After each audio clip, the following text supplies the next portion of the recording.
अब से पहले वीडियो में आप सब ने जो भी हस्तरेखाओं से संबंधित हमारे द्वारा कहे गए शब्दों से ज्ञान को प्राप्त किया, उसी से संबंधित ये वीडियो है। जो भी स्त्री पुरुष मानव कल्याण और देश हित को सर्वोपरि मानते हुए नित्य क्रम उत्तम करेगा, निश्चित रूप से उनकी झोली में मुक्ति, मोक्ष और कल्याण रहेगा। अब हम हस्तरेखाओं पर आगे चर्चा करते हैं। यदि हाथ पर शनि पर्वत के नीचे, शनि पर्वत के बिल्कुल ठीक पास में इस प्रकार से खड़ी रेखा हो,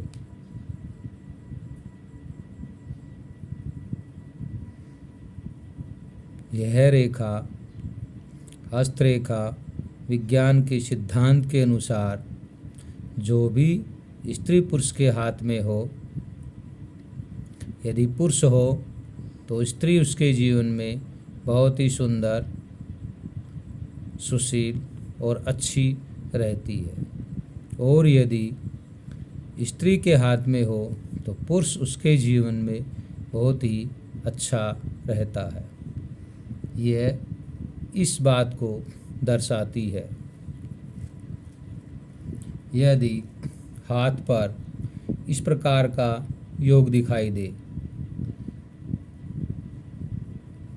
इसे केतु की वक्र दृष्टि माना जाएगा। इससे व्यक्ति को आंत और आंतों से संबंधित पीड़ा, लीवर से संबंधित पीड़ा, पेशाब से संबंधित रोग होने की संभावना रहती है। अतः आप सब समय रहते हुए हस्तरेखाओं का अध्ययन करके, अपने हाथ का हस्त प्रशिक्षण करके आने वाले समय में जो हमें परेशानियां पैदा होंगी, उनका भली भांति पहले से आप आकलन कर सकते हैं और इन पीड़ाओं से आप बच सकते हैं। यदि हाथ पर इस प्रकार से दो रेखाएं अंकित हो, इन रेखाओं को हस्तरेखा विज्ञान के सिद्धांत के अनुसार विवाह रेखा के रूप में देखा जाता है। यदि पहली रेखा के समय को आप विवाह के लिए लेते हैं, जब तक दूसरी रेखा का समय पूरा नहीं होगा, पहली रेखा के समय को निल कर देगा, यानी वैवाहिक जीवन में सुख समृद्धि को पनपने नहीं देगा, उसमें कलह होने के पूरे योग रहेंगे। इसलिए हस्तरेखा विज्ञान के सिद्धांत के अनुसार पहली रेखा के समय को छोड़ दिया जाए, त्याग दिया जाए, और जो दूसरी रेखा का समय है उस समय को ले लिया जाए, ताकि वैवाहिक जीवन सुखमय रहे।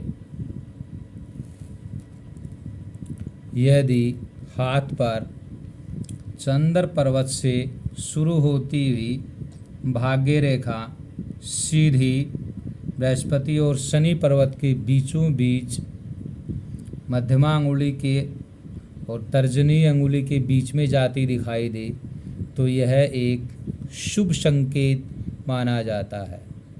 ऐसे व्यक्ति को विरासत का धन बहुत प्राप्त होता है, उसके जीवन में धन की कोई कमी नहीं रहती है।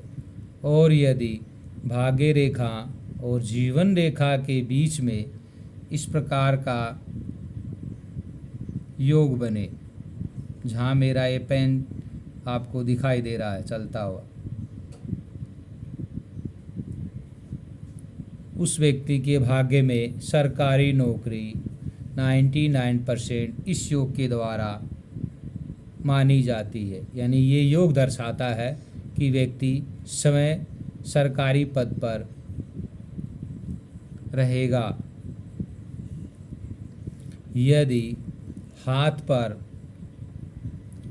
जीवन रेखा के पास में यानी कलाई के पास में इस प्रकार का निशान हो,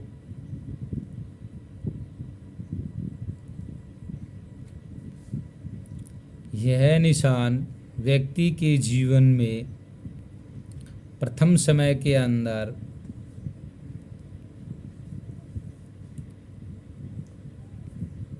आदमी के शरीर में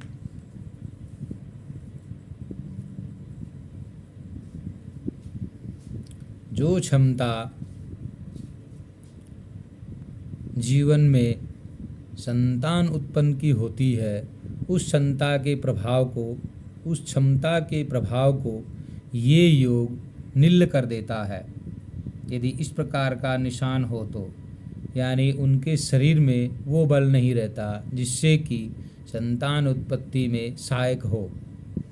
ये इस बात का प्रमाण है हस्तरेखा विज्ञान के सिद्धांत के अनुसार। जी, यदि हाथ पर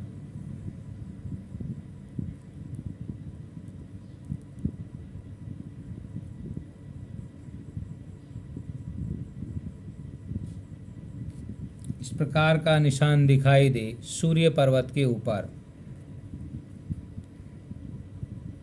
यह निशान व्यक्ति को बहुत ही क्रोधी, दुश्मनों के ऊपर काल की तरह विजयी, अहम और अहंकारी बना देता है। ऐसा व्यक्ति किसी की न सुनते हुए अपने ही मन की इच्छाओं के अनुसार कार्य करता है। वो किसी के सामने झुकना पसंद नहीं करता है। उसे तनिक सी बात जो उसे चुभ जाए उसमें वो आग बबूला होते हुए बहुत क्रोधी रूप धारण कर लेता है। ऐसे व्यक्ति को चाहिए कि वो सदा ही संतोष रखे। संतोष से ही कार्य में सफलता प्रदान होती है, न कि क्रोध से।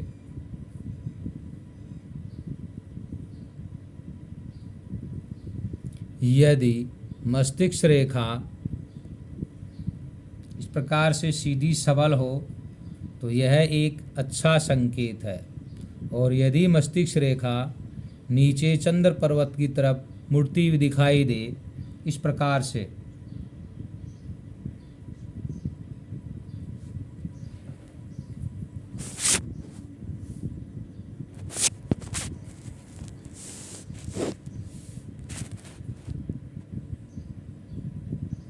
यह व्यक्ति को बहुत ही कल्पनाओं में धकेल देती है। ऐसा व्यक्ति कल्पनाओं में डूबा रहता है। तनिक बरगलाने पर, भड़काने पर उनके शब्दों के जाल में आ जाता है, स्वयं निर्णय नहीं ले पाता है। ऐसे व्यक्ति को चाहिए कि दूसरे व्यक्ति जो उसे बरगला रहे हैं, मार्ग से भटका रहे हैं, वो उनके बहकावे में न आए। इस योग का अध्ययन यानी अपनी हस्तरेखाओं का अध्ययन करे और समय रहते इस योग के दुष्परिणाम से बचे। यदि हाथ पर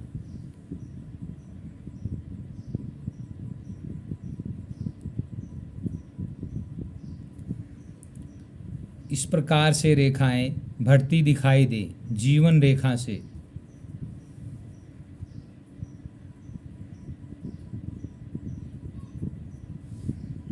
इस बात का संकेत देती है जीवन के इस पड़ाव पर व्यक्ति को सफलता प्रदान होगी। वो आप हाथ का समय के अनुसार हस्तरेखाओं का प्रशिक्षण जब करेंगे तब आपको पता चल जाएगा कि जीवन के कौन से वर्ष में व्यक्ति को सफलताएं प्रदान होंगी। ये रेखाएं इस बात की गवाही देती है। यदि अंगूठा सीधा सबल एक रूप लिए हो, ऐसा व्यक्ति अपने फैसले पर अड़िग रहता है, यानी उसने जो फैसला किया वो अपने शब्दों पर अड़गी खड़ा रहता है, कोई परिवर्तन नहीं करता है। वैसे वो हठी होता है। यदि अंगूठा पूरा पीछे की तरफ चला जाए, इस प्रकार से झुकाव ले ले अंगूठा, ऐसा व्यक्ति प्रत्येक स्थिति में हर एक व्यक्ति के साथ सामंजस्य स्थापित करने में सफल होता है। यानी समय की परिस्थिति को भांपते हुए ऐसा व्यक्ति हमेशा ही विजयी होता है। और अधिक जानकारी आगे आने वाले वीडियो में आपको दी जाएंगी। धन्यवाद।